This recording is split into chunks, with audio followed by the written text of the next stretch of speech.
Mesdames et messieurs, bonjour, bonsoir, suivant l'heure à laquelle vous allez nous suivre. Aujourd'hui, nous sommes les 24 mai 2025. Je suis très heureux de savoir que vous êtes très nombreux en train de nous suivre. Aujourd'hui, nous allons parler, décortiquer l'actualité politique ce week-end. Il arrive bien. Voilà ce que nous allons parler.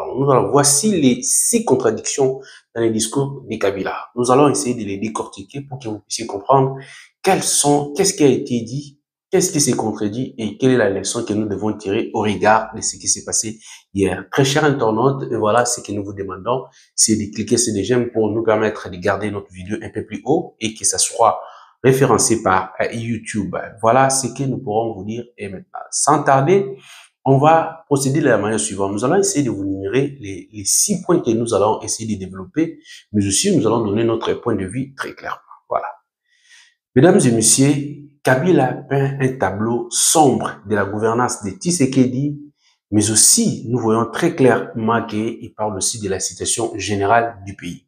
Alors, au regard de l'exposé qu'il a pu développer, nous avons essayé de relever quelques éléments que nous avons trouvés contradictoires et qui nous poussent à réflexion plutôt, pour que nous puissions nous poser la question de savoir qu'est-ce que le Congo devrait faire pour pouvoir se stabiliser définitivement, d'aller de l'avant. Sans tarder, les points que nous en parlons. Premier point, nous devons sortir de notre zone de confort, c'est-à-dire dialogue, partage de pouvoir, mixage de brassage. Nous avons tous suivi dans les discours de Joseph Kabila, en train de nous dire que nous devons revenir aux fondamentaux. Aux fondamentaux, c'est que nous devons revenir au dialogue, c'est les Congolais qui devaient se parler. Très cher internaute, moi je veux vous dire tout simplement que nous devons à un certain moment sortir aussi de notre carapace, dans notre vase clos, où nous avons peur des choses qui ne pourront jamais arriver. Nous savons tous que nous avons essayé des dialogues. À chaque fois qu'il y a des conflits, les gens se créent les uns vont dans les rébellions, en complicité avec ceux qui ne nous aiment pas, les étrangers. Ils vont venir attaquer les pays pour par la suite demander les dialogues, ou soit certains membres de l'opposition mal intentionnés, ils vont créer des troubles et comme ça, on va appeler en négociation. Et ces négociations-là, s'il s'agit de mouvements rebelles, on va faire ce qu'on appelle des brassages et mixages. On mixe dans notre armée, il y a de l'infiltration, les gens se partagent le pouvoir, le peuple ne se retrouve pas. Voilà ce que le président Joseph Kabila nous demande de retrouver. Est-ce qu'il est encore le moment pour nous de pouvoir retourner encore à cette période-là? À un certain moment, nous sommes arrivés à maturité et nous devons prendre le devant, voir de l'avant. À un certain moment, nous devons penser maintenant que nous devons passer à autre chose. Le peur là, nos peurs que nous avons là, nous devons d'abord l'affronter, voir qu'est-ce qui va arriver. Si on ne fait pas des brassages, des dialogues et qu'on décide de prendre une autre voie, parce que ce modèle de vouloir se rencontrer, de faire des dialogues, oui, c'est une bonne chose, c'est dans les contextes. Il faut voir les contextes. Les contextes actuels où nous nous retrouvons dans un monde où il y a tellement de vitesse, les choses changent, les mêmes choses ne se retrouvent pas pareillement et nous devons comprendre que la voie qu'a pris le régime actuel, essayons d'avoir de voir, allons de l'avant, nous n'avons pas dialogué, nous irons de l'avant, on va voir qu'est-ce qui va nous arriver. Parfois, nos peurs, en fait, en réalité, ce n'est que le fait que nous sommes habitués à des mêmes comportements, ce qu'on appelle la zone de confort. C'est-à-dire que nous sommes habitués que lorsqu'il y a des guerres, des discussions, non, on va se rencontrer. La sagesse, oui, on peut l'appeler la sagesse, c'est dans un contexte, mais la sagesse veut à ce que nous évaluons aussi les différentes initiatives que nous avons déjà à faire à l'emploi. Si nous sommes dans cette situation actuellement, des difficultés, du manque de décollage de la moitié du Congo, ce n'est pas seulement par le fait de disséquer, parce que nos problèmes datent de plusieurs années, alors que nous faisions toujours des dialogues en dialogue, des mixages en brassage. Voilà ce qui nous a amené. Infiltration dans notre armée. Nous ne maîtrisons pas notre cadre macroéconomique et tout cela, pourquoi nous avons fait ces histoires-là, ça n'a abouti à rien. Et maintenant que le président de la République veut proposer autre chose, c'est-à-dire que nous allons forcer, c'est-à-dire que nous ne retrouvons pas dans les dialogues, nous allons finir notre mandat, essayer de chercher des partenaires et négocier, voir ce qui va arriver. En ce moment-là, ça sera quelque chose de nouveau. Si le président de la République échoue dans cette démarche-là, il y a la sanction populaire qui est réservée par l'organisation des élections. On pourra voir qu'est-ce que nous pourrons faire et réfléchir à un autre moment de ce qui peut advenir dans notre pays. Mais sinon, toutes les initiatives qu'il est en train de dire ici, ce sont des choses qui, on a déjà fait ça et ça n'a pas donné des résultats. Nous sommes dans les statu quo et nous devons maintenant voir qu'est-ce que nous devons faire. Encore que moi, je pense que la situation dans laquelle nous nous retrouvons, si nous sommes en difficulté, en fait, en réalité, parce que nous voulons passer et notre cap, et nous devons réfléchir 2 fois avant de vouloir accepter ces genres de propositions, de rentrer aux fondamentaux des choses que nous avons déjà vécues et ça nous a amené là où nous sommes. Voilà. Deuxième point, c'est la RDC était-elle en entier à l'époque de Kabila? Excusez-moi, nous avons pu suivi dans les discours de Joseph Kabila nous dire que non, il a laissé à son successeur, oui, à son successeur, un pays en entier et tout ça là. Et voilà maintenant que au moment où nous nous parlons, les pays se retrouvent morcelés, divisés entre des guerres et tout ça là. Il est en train de dire, est-ce que cela est vrai? Moi, je dis tout de suite que ce n'est pas vrai. En fait, en réalité, pendant la période de Kabila, nous le savons tous, il y a des rapports internationaux qui attestent cela et il y a des informations fiables et très claires et nettes que même les classes politiques le savent. C'est-à-dire que les pays, en fait, en réalité, étaient en totalité entre les mains des étrangers, notamment le Rwanda et l'Ouganda. Justement, pourquoi? Parce que c'est le Rwanda qui nommait des gens au pays. Nous rappelez-vous que les services de renseignement rwandais, c'est ces services-là qui contrôlaient toutes nos frontières.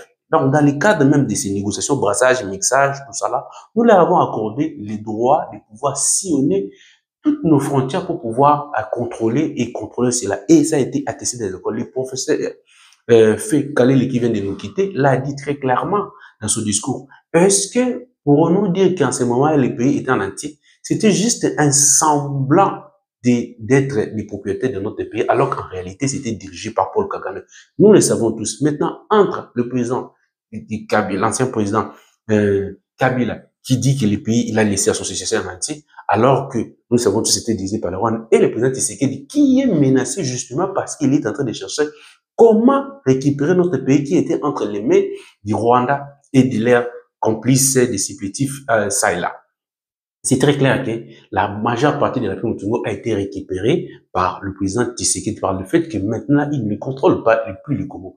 Raison pour laquelle ils sont en train de se trimballer là, maintenant, dans la négociation, pensant que, en fait, que Tshisekedi était faible, ils l'ont attaqué par les guerres, tout ça, pour lui prouver que ce sont eux qui contrôlent. Mais il les a fait prouver qu'on ne se bat pas seulement avec des armes, la diplomatie aussi, c'est aussi une armée. Voilà où nous sommes maintenant. Alors, nous pourrons conclure que, en fait, en réalité, c'est une contradiction. Le président Kabila, par le fait de dire qu'il a laissé la totalité de notre pays, c'est exactement le contraire, justement, parce que la totalité des pays était contrôlée par le Rwanda et de leurs supplétifs. Voilà. Troisièmement, ce que nous allons dire, il est très clair. Entre les deux régimes dans lesquels le pays était ou est respecté. Est-ce, pendant la période de Kabila, pouvons-nous dire que les pays, notre pays, la République du Congo, était plus respecté sur le plan international? Ou c'est l'époque de Tshisekedi? La réponse est très claire. C'est-à-dire que c'est l'époque de Tshisekedi qui est les respecter. Moi, je vais vous dire très clairement. En fait, en réalité, notre pays était représenté dans des grandes conférences internationales par des pays voisins. Il s'agit du Congo-Brazzaville, du Rwanda et l'Ouganda qui nous représentaient. Parfois, de l'argent qui devait nous revenir, ils les répartissaient entre eux et que le président qui était à place ne pourrait que prendre quelques miettes pour des intérêts personnels, mais le pays ne bénéficiait rien. Je peux vous citer dans le cas à titre illustratif, il s'agit par exemple dans des réunions où on parlait du bassin du Congo pour les changements climatiques, les financements qu'ils donnaient, les gens qui nous représentaient.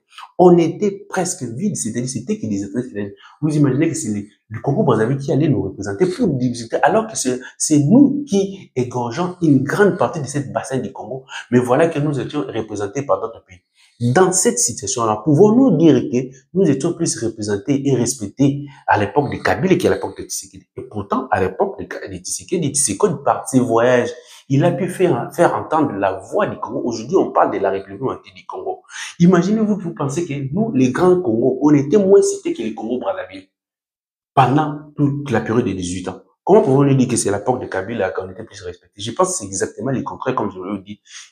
À penser seulement sur base de cet élément-là, vous allez comprendre. Dans les différentes organisations, vous regardez, la plupart des Congolais ne se retrouvent pas dans les organisations régionales et internationales. C'est sûr que nos pays voisins, alors que certains des quotas revenaient à la République du Congo, mais c'était partagé par des pays voisins parce qu'on ne pesait pas, on n'existait presque pas. On était comme nous étions des sous-hommes, des gens qu'on existait par procuration. Donc voilà, cet élément-là, ça ne tient pas debout.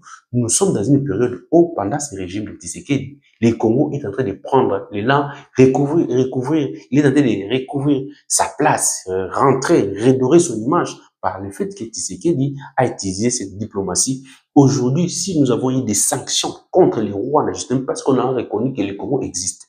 Si vous prenez la déclaration des principes, c'est que ça a été noté, on parle du respect de la souveraineté de l'État, de la République du Congo, contre les Rwandais, alors qu'il n'y avait pas cela.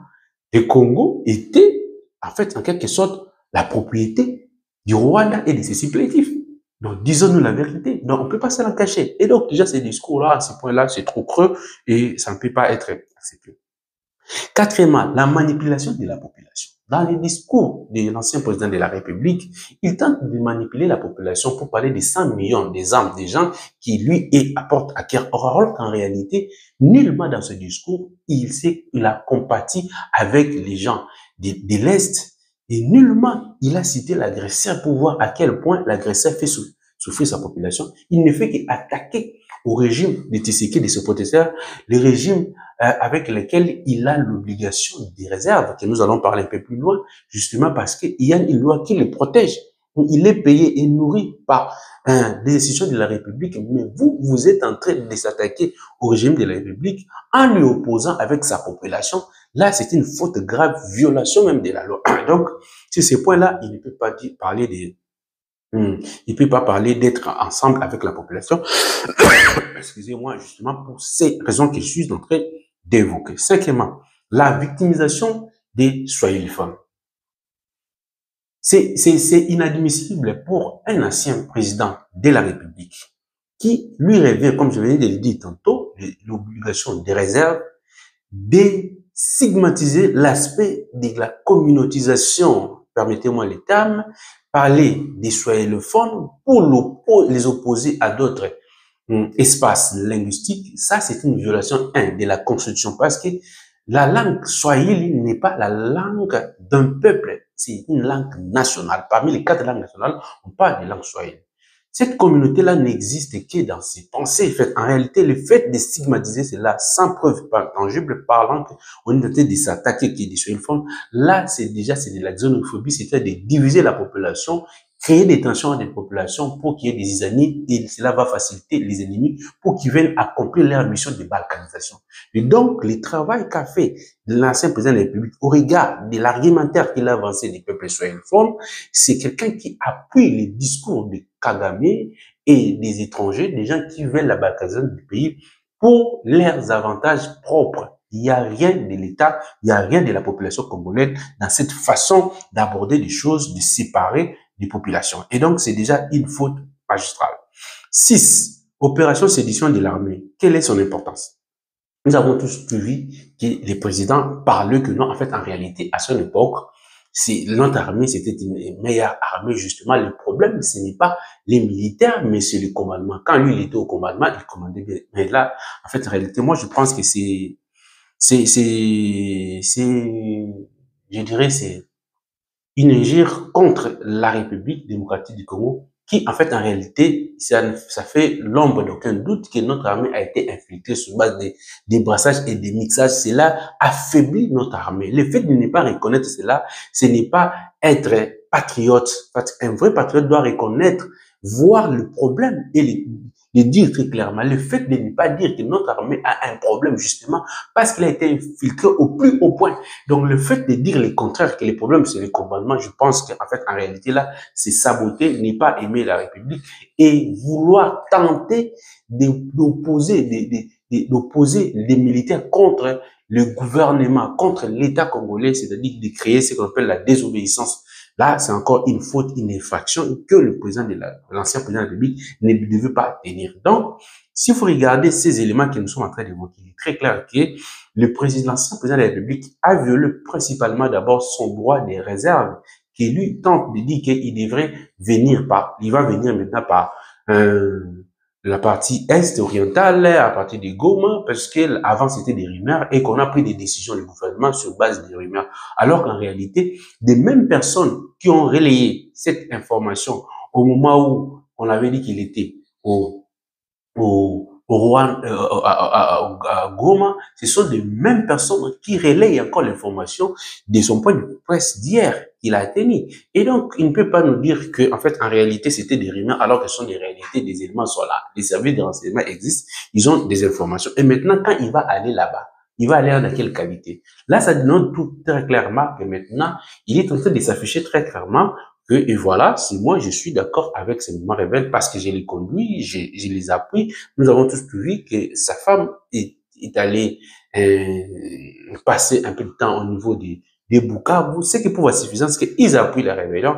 Et donc, dans ces cas-là, l'ancien président de la République méritait qu'on lui lève des immunités pour qu'il soit poursuivi devant les instances judiciaires de la République démocratique du Congo. De notre point de vue, ce que nous allons dire, c'est que nous estimons que les peuples congolais doivent devenir de plus en plus matures. Justement, pourquoi nous ne devons pas continuer à rester dans notre vase clos, pensant que non, c'est-à-dire dans notre zone de confort, c'est-à-dire que lorsqu'il y a des conflits comme ça, on doit avoir peur, sinon on va mourir, dialoguons seulement. Non, on va commencer à faire un cercle vicieux parce que nous avons fait des dialogues en dialogue. Voilà où nous nous retrouvons. Tentons d'abord de briser ces carapaces dans lesquelles nous nous retrouvons de notre zone de confort pour sortir de nos peurs, aller de devant, penser à autre chose. Nous sommes en train de chercher des partenariats, les deals avec les États-Unis arrivent. Essayons autre chose, voyons voir. Vaut mieux essayer quelque chose, échouer que de ne pas essayer, mais de rester dans sa zone de confort par peur d'échouer. En ce moment-là, on ne pourra jamais avancer. On ne pourra jamais voir autre chose que ce qu'on continue toujours à faire alors que ça échoue.